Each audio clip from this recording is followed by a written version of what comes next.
Buen día a todos, todas. Vamos a continuar con nuestra clase de teoría general del delito. La última clase nos quedamos viendo los postulados así de manera muy genérica de las etapas que atravesó el derecho penal desde la antigüedad hasta nuestra historia.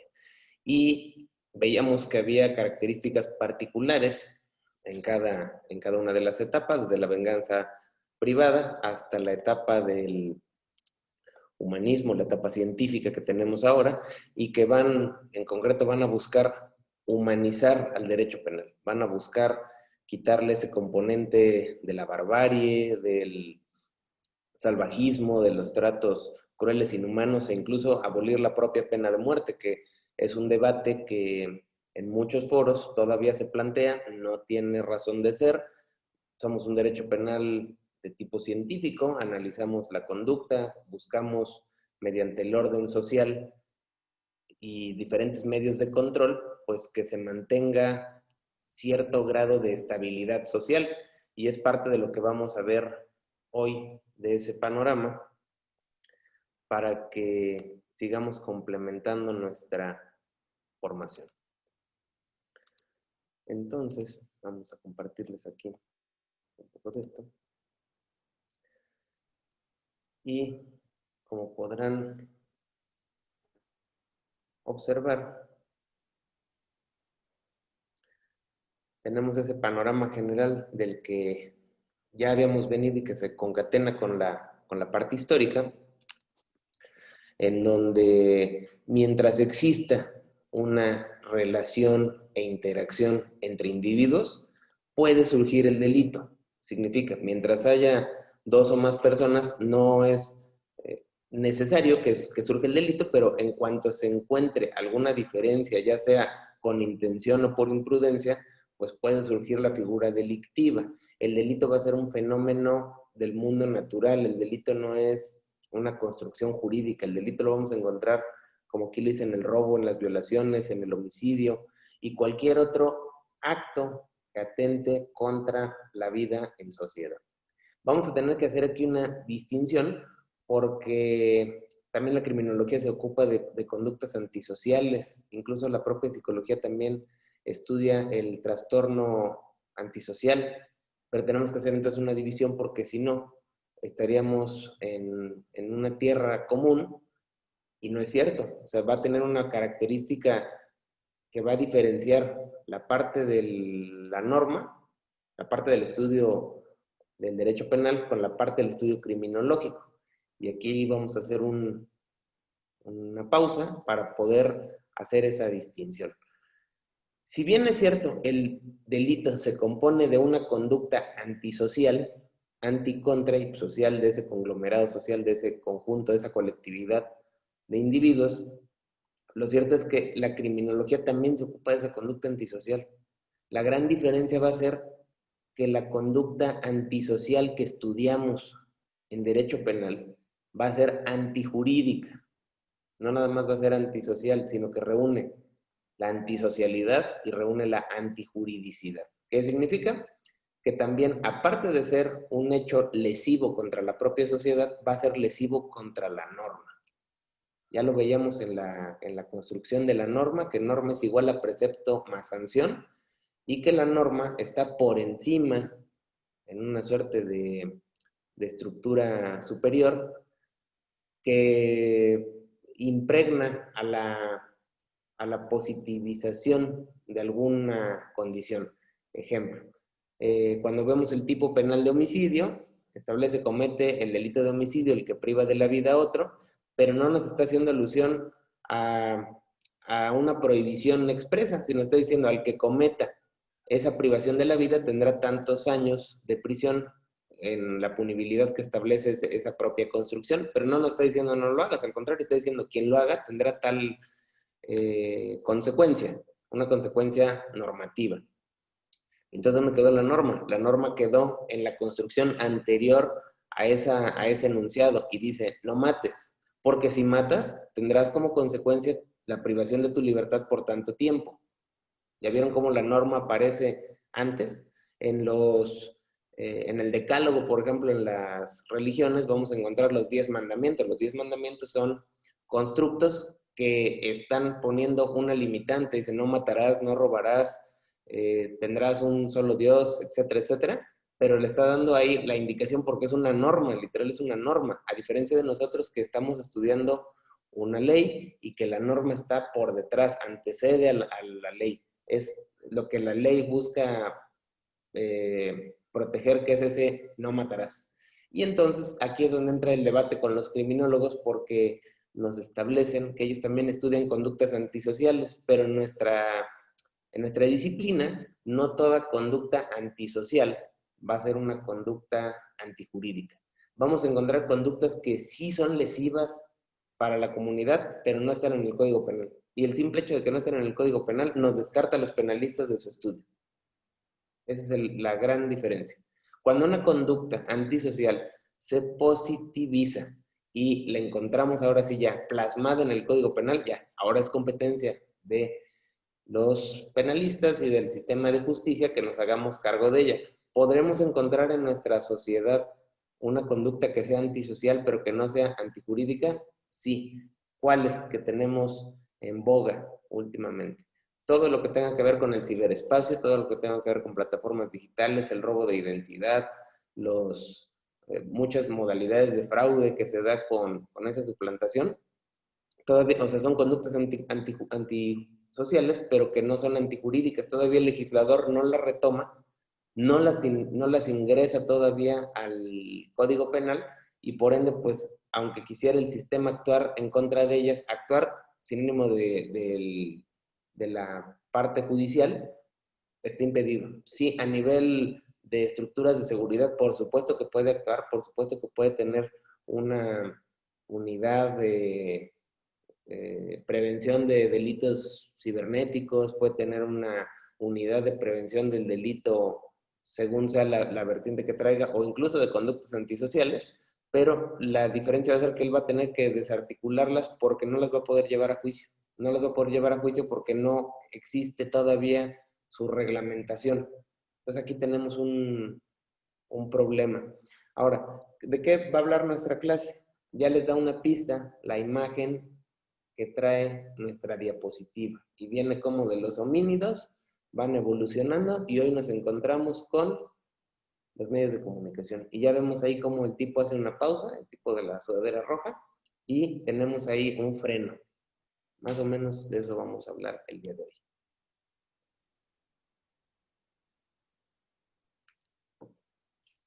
Continuamos y vamos a tener uno de los componentes principales que nos ocupa en el derecho penal y va a ser el famoso control social.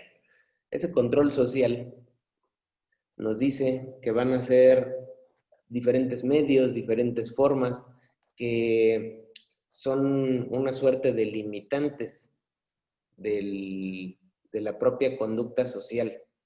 Vamos a encontrar diversos tipos. Aquí en la imagen vamos a poder ver que las instituciones políticas o órganos de gobierno, la religión, las leyes, hoy ya los medios masivos de comunicación, que pueden ser digitales, por supuesto, el trabajo asalariado, la fuerza represiva. Tenemos innumerables ejemplos de cómo podemos mantener el orden y no precisamente es por medio del uso de la fuerza.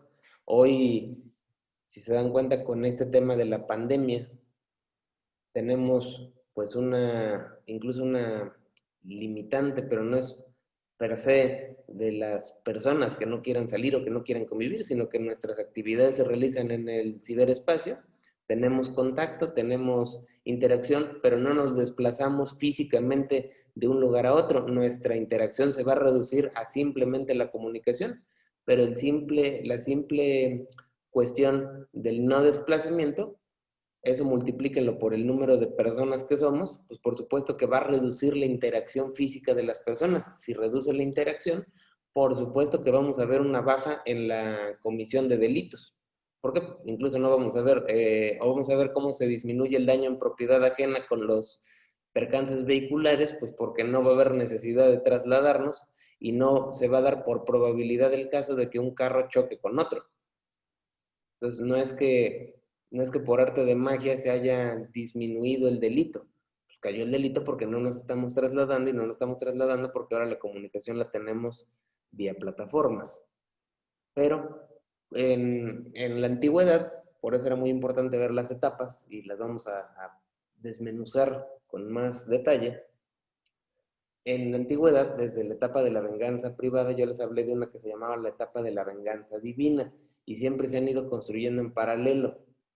Por un lado, tenemos al medio de control social por excelencia, que va a ser las instituciones de gobierno, que va a ser la propia ley, y por el otro lado tenemos el componente filosófico religioso.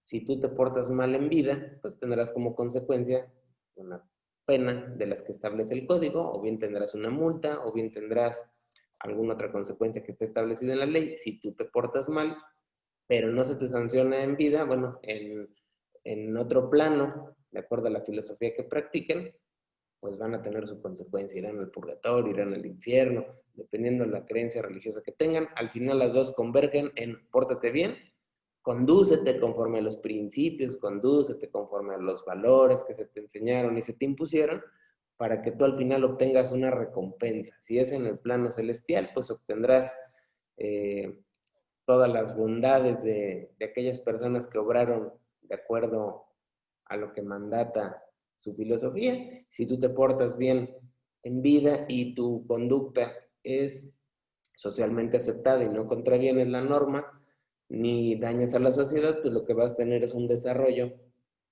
pleno, donde vas a poder tú ejercer tus derechos, vas a tener tú una vida acorde a los roles que tú estés desempeñando, si eres un trabajador, si eres un familiar, etcétera, van a tener ahí la, la conclusión de poder seguir transitando de manera libre.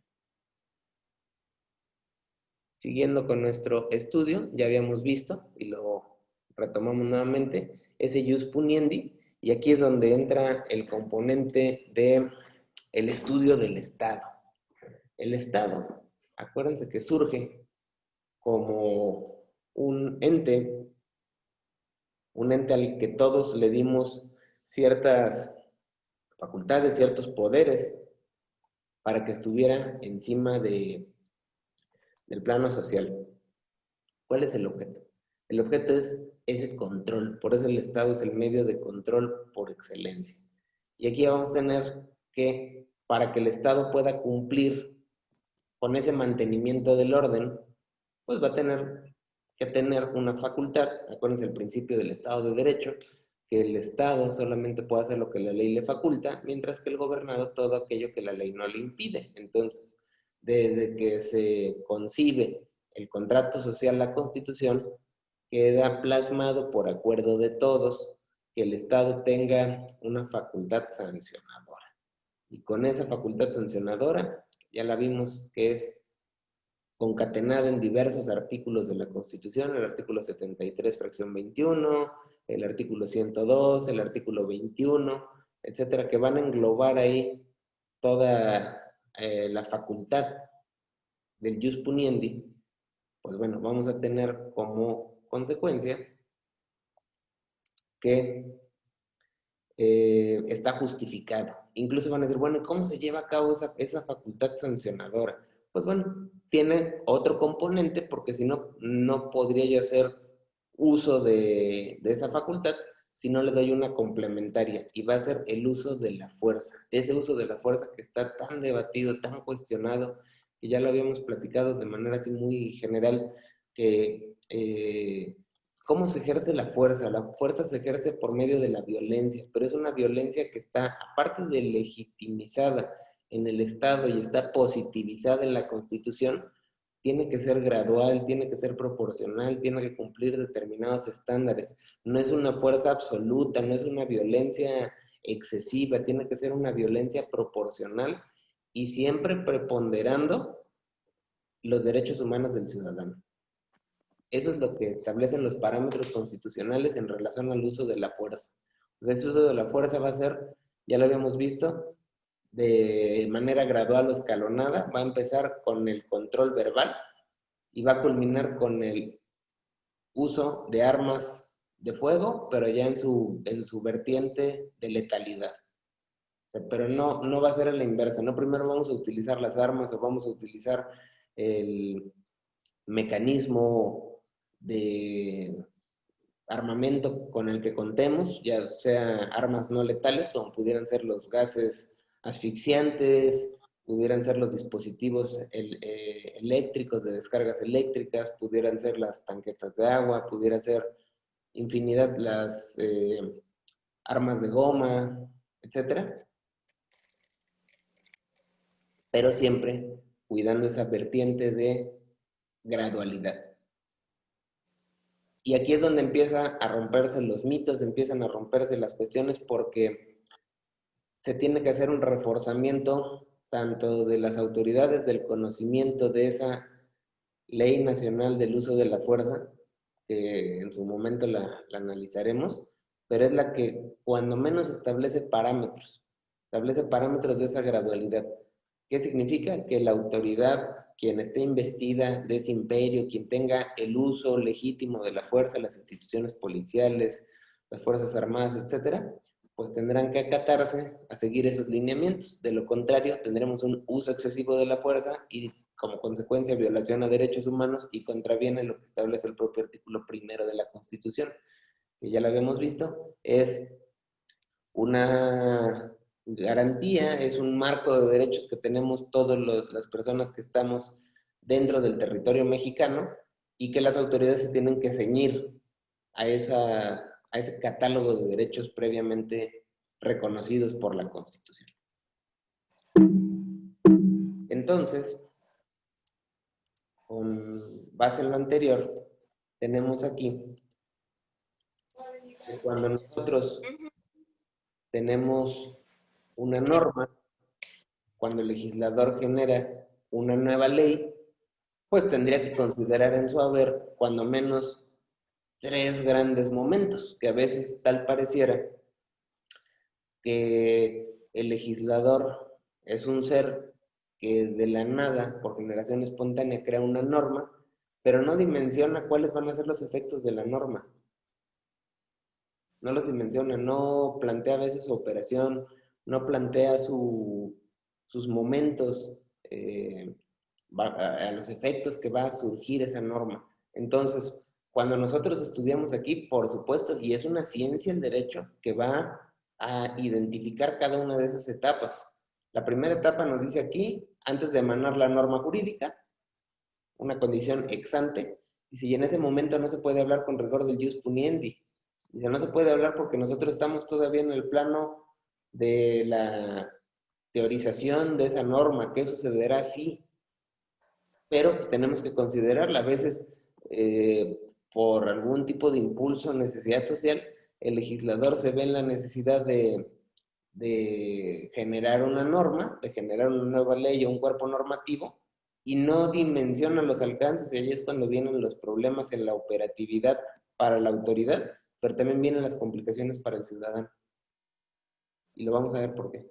Segundo momento, una vez dictada la norma, surge el deber de obediencia del ciudadano y el derecho subjetivo del Estado para exigir esa obediencia. Ya en ese momento existe esa relación con la norma, en una carga equiparada de la autoridad puede hacer solo lo que la ley le faculta, mientras que el ciudadano todo lo que la ley no le prohíbe.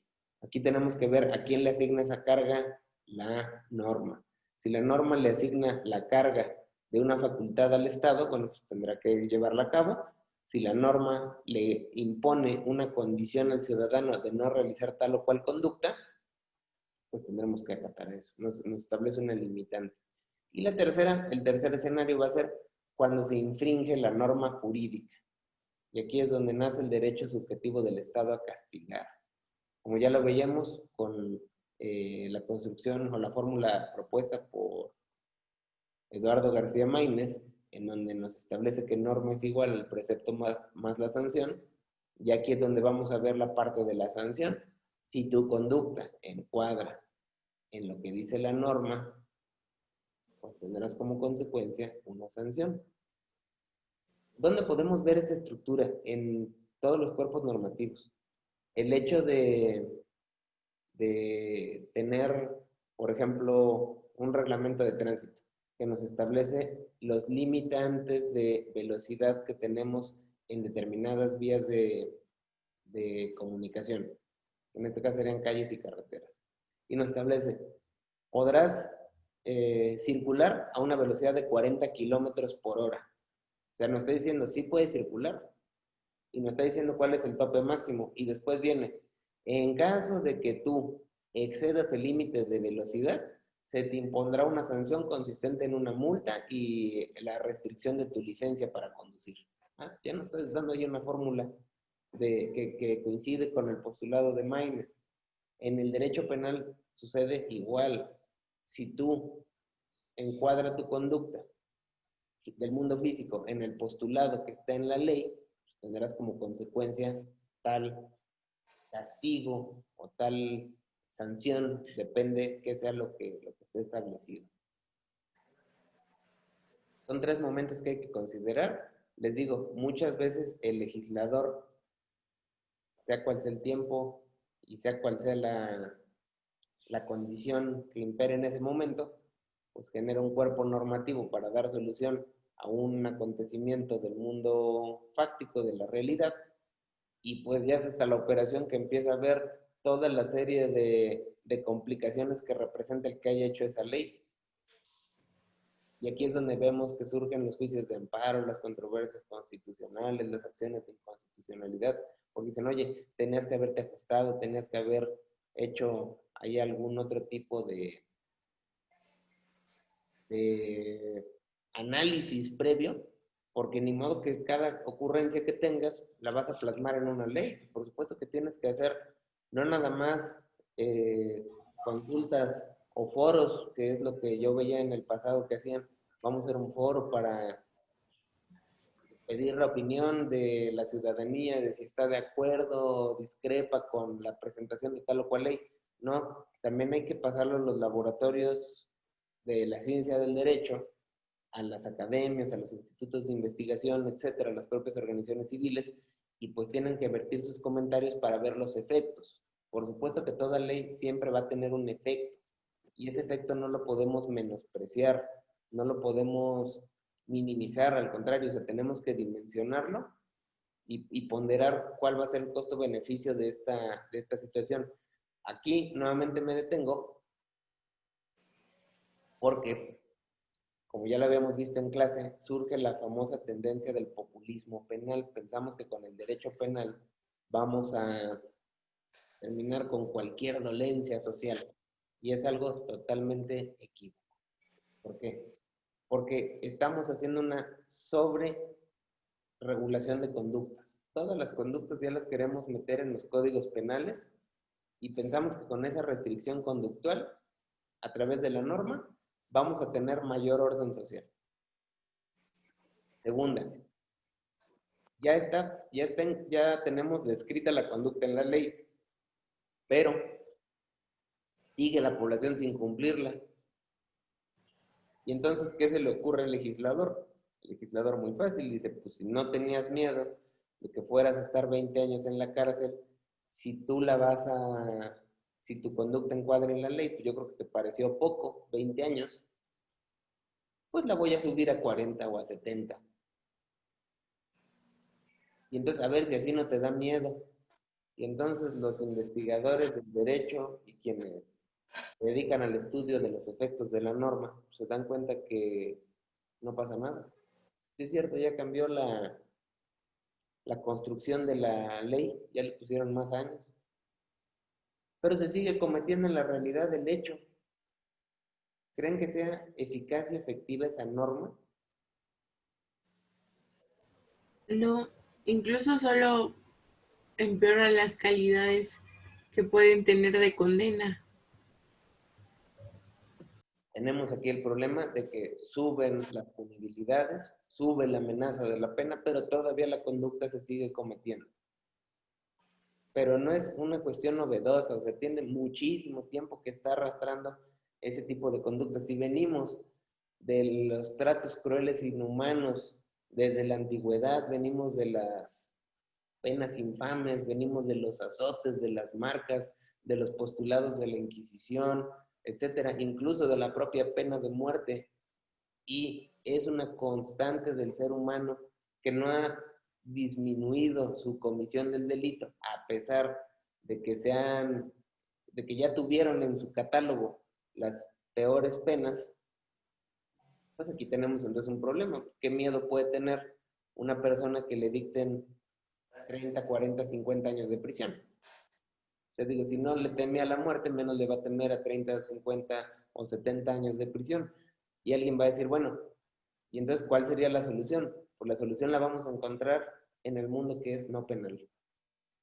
La solución, por supuesto que muchas soluciones a temas penales tienen su solución en otras materias, salud, educación, trabajo, cultura, etcétera, etcétera. Eso de ahí reduce en buena medida las consecuencias jurídico-penales de muchas conductas. Pero bueno, es materia de análisis de otras situaciones. Ya lo veíamos aquí que había los famosos límites del jus puniendi y habíamos encontrado dos grandes vertientes. La primera va a ser las vertientes materiales. Alguien lo decía, bueno, para acabar con la delincuencia, igual y el problema es que no alcanza la policía. Y yo les diría, no alcanza ni alcanzará, porque si bien es cierto, hay estudios y hay parámetros donde han establecido que se requiere un policía por cada 10,000 habitantes, un policía por cada 1,000, un policía por cada 100, etcétera, pues nunca va a alcanzar los elementos policiales para cuidar a cada uno de nosotros de cualquier riesgo latente, presente o futuro en el que nos encontremos en la sociedad. Alguien decía, bueno, pero la tecnología nos va a solucionar los temas. Ok, ¿qué nos puede aportar un seguimiento con videovigilancia? Pues va a dejar constancia nada más de cómo suceden los hechos, pero no es que prevenga el delito. O sea, el delito se va a cometer y lo único es que se va a agravar. Vamos a dar más patrullas, vamos a mejorar el armamento, vamos, o sea, pero siempre vamos a tener esa limitante, incluso presupuestal. O sea, nunca va a alcanzar el dinero siempre va a ser insuficiente y se tiene que eficientar, se tiene que volver eficaz el recurso para poder potencializar sus efectos. Caso contrario, lo que vamos a tener es una limitante que es la que se nos presenta en mayor o menor medida en, en los gobiernos que por ende no cumplen con la finalidad de el jus puniendi completo. O sea, siempre vamos a encontrar esas limitantes de presupuesto y es una constante, o sea, es normal. Y unas limitantes formales. ¿Cuáles van a ser las limitantes formales? Esas limitantes formales las vamos a encontrar en la propia norma, las vamos a encontrar en esos límites, por ejemplo, la Ley Nacional del Uso de la Fuerza, la vamos a encontrar en el Catálogo de Derechos Humanos, la vamos a encontrar en el propio Código Nacional de Procedimientos Penales, o en la propia Constitución incluso, cuando nos establece las pautas que debe de seguir la institución que tiene el monopolio de la fuerza y que con ella pues, se tiene que cumplir Por eso me despierto. esos extremos, no podemos rebasarlos. Aquí el debate se centra en que se tergiversa el discurso. Teoría del delito. Se tergiversa el discurso y lo que tenemos es que vemos a los derechos humanos como una piedra en el zapato, vemos a los derechos humanos como si fuera que no se cumple con la detención de criminales por tener derechos humanos, cuando no hay discurso más falso que ese. Los derechos humanos no tienen la finalidad de proteger delincuentes, los derechos humanos tienen como finalidad que tengamos un piso de derechos básicos necesarios para poder subsistir. En ningún momento dice que se solapara el crimen. O sea, aquí viene la confusión del discurso demagógico, donde vemos que ocupan de bandera los derechos humanos para justificar la mala praxis de las instituciones. O sea, sí es cierto, todos, el litigante, el juzgador, el policía, los peritos, los medios de comunicación, todos tienen unas cargas que tienen que cumplir en el sistema para que funcione. Caso contrario, pues el sistema colapsa. Digo, véanlo en cualquier, incluso en una receta de cocina, no sigan las instrucciones, háganlo con los tantos que ustedes quieran y no como marca la receta y todavía se quejan de por qué no salió el pastel, ¿no? Pues aquí es igual. O sea, tenemos aquí ya un catálogo donde nos dice, a ver, si tú detienes a una persona, este es lo que dice el artículo 20, apartado B de la Constitución, que es, léale sus derechos, trátelo con respeto, dele la oportunidad de tener su llamada, póngalo de manera inmediata ante la autoridad, si no comprende el idioma español, facilítele un intérprete, etcétera. O sea, en ningún momento está diciendo, si cometió una conducta, déjalo ir. Al contrario, se dice, respétale esos derechos, pero en ningún momento dice, suéltalo. En ningún momento dice, suéltalo. Se dice, dale esas garantías para que él también no manifieste en el proceso o en alguna otra instancia que tú ni siquiera le diste chance de defenderse, que tú, ni siquiera, que tú le restringiste el hecho de tener un asesoramiento. Por ejemplo, parte de los derechos es saber de qué se le incrimina a la persona. Cuando una persona es detenida, bajo, no sé, la modalidad de la flagrancia, pues tiene ese derecho en términos del artículo 20 de la Constitución de saber dos cuestiones. Una, quién lo acusa y dos, de que lo acusan. Yo no veo que eso sea una limitante para que la institución policial cumpla con su trabajo, ¿no? Otro punto ahí, que le lea sus derechos, que ese artículo 20, apartado B de la Constitución, la única condición que le establece al elemento aprensor es, pues léele ese catálogo de derechos que tiene. Tienes derecho a esto, tienes derecho a aquello, etcétera, etcétera, etcétera. Y luego preguntarle, ¿lo entendiste? No, no lo entendí. A ver, te lo vuelvo a explicar o qué parte no entendiste. Digo, y eso, pues lo puede grabar el policía, lo puede grabar otro compañero y puede decir en algún momento, por supuesto que cuando se realizó la detención, yo le leí sus derechos y le expliqué los alcances que tenía el mismo. ¿Dónde está que por el simple hecho de leerse los derechos humanos a los que tiene acceso esta persona, independientemente de la falta o delito cometido, eso sea una condición para que la persona salga? Para que los derechos humanos defiendan y protejan la impunidad. No, lo único que nos dice es cumple con las reglas del juego para que este cuate tenga los elementos suficientes y al final, si tú hiciste bien tu trabajo como elemento policial, pues la persona seguirá su proceso y el juez te dará la razón. Al final, si cometió una conducta que va contraria a la norma y encuadra con lo que dice la ley sancionatoria, pues obtendrá la consecuencia que la propia ley le establezca, ¿no? Hasta este punto, pues yo no veo que los derechos humanos tengan como finalidad el solapar delincuentes. Aquí ya veíamos también que la teoría del delito no es sinónimo del derecho penal. El derecho penal aquí ya nos dice que va a ser esa ciencia que estudia el conjunto de normas. A veces obviamos esa parte de la ciencia cuando en nuestra formación tenemos que estar conscientes del peso que tiene esta condición que tiene la materia, que es una ciencia, tiene un objeto, tiene un método.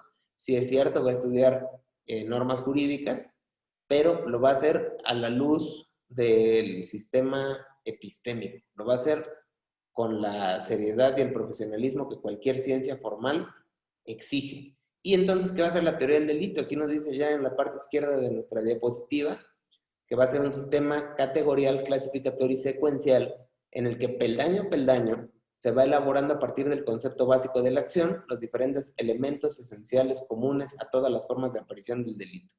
Vamos a ver en clases subsecuentes cuáles son esos peldaños, cuáles son esos pasos, cuáles son los elementos que conforman a todo delito. Si existen, no sé, 500 conductas previamente contempladas en el Código Penal, esas tienen determinados elementos que son comunes.